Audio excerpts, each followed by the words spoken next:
رضیہ نے پہرے داروں کی جانب دیکھا لیکن وہ انہیں پہچان نہ سکی۔ وہ لوگ رضیہ کے لیے اجنبی تھے۔ دراصل وہ عباس خواجہ کے آدمی تھے۔ آج کل شاہی محل میں اسماعیلیوں کا راج تھا۔ ترکان شاہ مذہبی معاملات سے بالکل نابلد تھی۔ وہ نہیں جانتی تھی کہ وہ کس آگ سے کھیل رہی ہے۔ اسماعیلی پہرے دار اندر داخل ہوئے تو انہوں نے ترکان شاہ کا حکم سنا۔ وہ کہہ رہی تھی، اس گستاخ لڑکی کو سبق سکھاؤ، ابھی اور اسی وقت میرے سامنے۔ اس نے ملکہ ہندوستان پر ہاتھ اٹھایا ہے، اسے اتنا مارو کہ یہ 10 دن تک اٹھ نہ سکے۔ ترکان شاہ کی حالت غیر تھی، وہ سخت غصے میں آ چکی تھی۔ اس کا بس چلتا تو وہ رضیہ کی تکہ بوٹی کر دیتی۔ یہی وجہ تھی کہ اس نے اپنے سامنے رضیہ کو پیٹنے کا حکم دیا۔ دونوں پہرے دار ایک دوسرے کا منہ تکنے لگے۔ کیا سلطان شمس الدین التمش کی بیٹی پر ہاتھ اٹھانا ٹھیک ہوگا؟ وہ اسماعیلیہ فرقے کے لوگ تھے، انہیں ترکان شاہ سے زیادہ اپنے مفادات عزیز تھے، لیکن اب وہ ایک دوراہے پر کھڑے تھے۔ چنانچہ انہوں نے آنکھوں ہی آنکھوں میں فیصلہ کیا کہ وہ ملکہ ہندوستان کے حکم کی تعمیل کریں گے۔ دونوں پہرے داروں نے یہ سوچ کر اپنی تلواریں نیام میں ڈال لی کہ وہ ہاتھوں، لاتوں، مکوں اور تھپڑوں سے شہزادی کو پیٹیں گے۔ دونوں پہرے دار لمبے، تڑنگے اور مضبوط تن و توش کے مالک تھے۔ انہوں نے رضیہ کو پیٹنے کے لیے اپنی آستینیں اوپر چڑھائی تو ترکان شاہ کے چہرے پر ایک شفاف مسکراہٹ پھیل گئی۔ دونوں پہرے دار قدم بقدم آگے بڑھے اور پھر جب ان میں سے ایک رضیہ کے چہرے پر تھپڑ مارنے لگا تو اس پر قیامت ٹوٹ پڑی۔ رضیہ کسی بازیگر کی طرح فضا میں اچھلی اور اپنا داہنا گھٹنا موڑ کر سامنے کھڑے دیو ہیکل پہرے دار کی ناف کے نیچے دے مارا۔ رضیہ نے یہ ضرب اتنی زوردار لگائی تھی کہ پہرے دار کو دن میں بھی تارے دکھائی دینے لگے۔ درد کی شدت سے اس کی چیخ بلند ہوئی اور وہ اپنے پیٹ کو دونوں ہتھیلیوں سے تھامے زمین پر بیٹھ گیا۔ یہ دیکھ کر دوسرے پہرے دار نے فوراً تلوار نکال لی۔ اب اسے یاد آیا کہ شہزادی رضیہ لشکر شمسی کی ایک سالار ہے۔ وہ ایسا تر نوالا نہ تھی کہ کوئی بھی اسے آسانی سے نگل لیتا۔ اس کی انہی صلاحیتوں کو دیکھ کر اس کے باپ نے اسے سلطنت کا ولی عہد مقرر کیا تھا۔ ترکان شاہ پہرے دار کا حال دیکھ کر ایک بار تو ڈر گئی، لیکن جو ہی دوسرے پہرے دار نے شمشیر نکالی، ترکان شاہ نے چیخ کر کہا، مارو اسے، مارو، ہاتھ کاٹ دو اس کے، ہڈیاں توڑ دو اس کی، یہ خود کو سمجھتی کیا ہے؟ دوسرا پہرے دار شمشیر لہرا کر رضیہ کی طرف بڑھا، لیکن اس سے پہلے کہ وہ رضیہ پر کوئی وار کرتا، شہزادی رضیہ نے اپنے سامنے اوندے منہ گرے پہلے پہرے دار کی تلوار نکال لی۔ پہلا پہرے دار شاید بے ہوش ہو چکا تھا اور اب رضیہ کسی شیرنی کی طرح جھپٹ جھپٹ کر اسماعیلی پہرے دار کا مقابلہ کرنے لگی۔ شہزادی رضیہ کی شمشیر زنی کے سامنے ایک معمولی پہرے دار کہاں ٹکنے والا تھا۔ چنانچہ رضیہ نے ایک موقع پر یکدم زمین پر بیٹھتے ہوئے دشمن کی ٹانگوں پر وار کیا، اور پھر کیا تھا، رضیہ کے ایک ہی وار نے پہرے دار کی دونوں ٹانگوں کو پنڈلیوں سے کاٹ دیا۔ وہ کسی شہتیر کی طرح زمین پر گرا اور چیختے ہوئے واویلا کرنے لگا۔ اب ترکان شاہ کو اپنی عاقبت خطرے میں دکھائی دے رہی تھی، چنانچہ اس نے فوراً بھاگ جانے میں عافیت سمجھی۔ ترکان شاہ تیزی سے کمرے کے اکلوتے دروازے کی طرف بڑھی۔ رضیہ نے طے کر لیا تھا کہ وہ ترکان شاہ کا بھی خاتمہ کر دے گی، کیونکہ وہ جانتی تھی کہ ترکان شاہ ہی سلطنت کی سب سے بڑی غدار ہے۔ لیکن رضیہ ترکان شاہ تک نہ پہنچ سکی، کیونکہ آگے بڑھتے ہوئے رضیہ کو اچانک رکنا پڑا۔ دوسرا پہرے دار جس کی ٹانگیں کٹ چکی تھی، اپنے ہاتھوں میں شمشیر تھامے گھٹنوں کے بل اٹھ کر بیٹھ گیا تھا۔ اس کی آنکھوں میں غصے کی آگ بھری ہوئی تھی اور وہ رضیہ کو ہر قیمت پر مار دینا چاہتا تھا۔ ٹانگیں کٹ جانے کے احساس نے اسے کسی درندے کی طرح وحشی کر دیا تھا۔ وہ پاگلوں کی طرح زور زور سے سر ہلاتا، رضیہ کو گندی گندی گالیاں دیتا، اسے لڑنے کی دعوت دے رہا تھا۔ یہی وہ موقع تھا جب ترکان شاہ کمرے سے باہر نکل گئی اور اب کمرے میں ایک مرتبہ پھر تلواریں ٹکرانے کی آوازیں آ رہی تھی، لیکن پہرے دار کا خون بہت ضائع ہو چکا تھا۔ چنانچہ جلد ہی وہ ہمت ہار گیا اور ہلدی کی طرح پیلا چہرہ لیے زمین پر اوندے منہ گر کر مر گیا۔ رضیہ نے مروب ہونے والی نظروں سے اس پہرے دار کی جانب دیکھا اور سوچا کہ بعض لوگ موت کے نزدیک پہنچ کر بھی ہمت سے کام لیتے ہیں، یہ بھی انہی میں سے ایک ہے۔ یہی سوچتے ہوئے رضیہ کمرے سے باہر نکل آئی اور اب اس محل سے فرار ہونا چاہتی تھی۔ وہ جانتی تھی کہ یہاں ہر طرف ترکان شاہ کے ہی لوگ ہیں، لیکن وہ فوری طور پر محل سے نہ نکل سکتی تھی، کیونکہ اس کے بھائی اور ماں کی زندگی خطرے میں تھی۔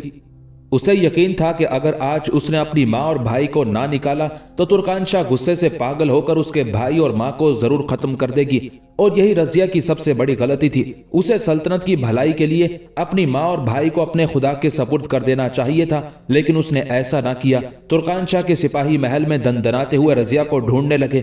شام ہونے والی تھی، لیکن ابھی اجالا پوری طرح موجود تھا۔ رضیہ مختلف ستونوں کے پیچھے چھپتی چھپاتی کنیزوں اور خادماؤں کی رہائش گاہوں کی جانب بڑھ رہی تھی۔ اس نے ترکان شاہ کے سپاہیوں کو دیکھ لیا تھا، ہر کوئی مفرور رضیہ کی تلاش میں تھا۔ شہزادی رضیہ کے لیے یہ اس کی زندگی کے سب سے سنسنی خیز اور مشکل لمحات تھے۔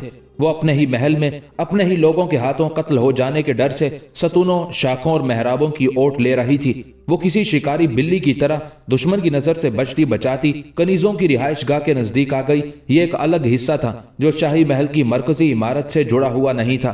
وہ مہندی کی باڑوں، درختوں اور گملوں کے عقب میں چھپتی چھپاتی یہاں تک آئی تھی۔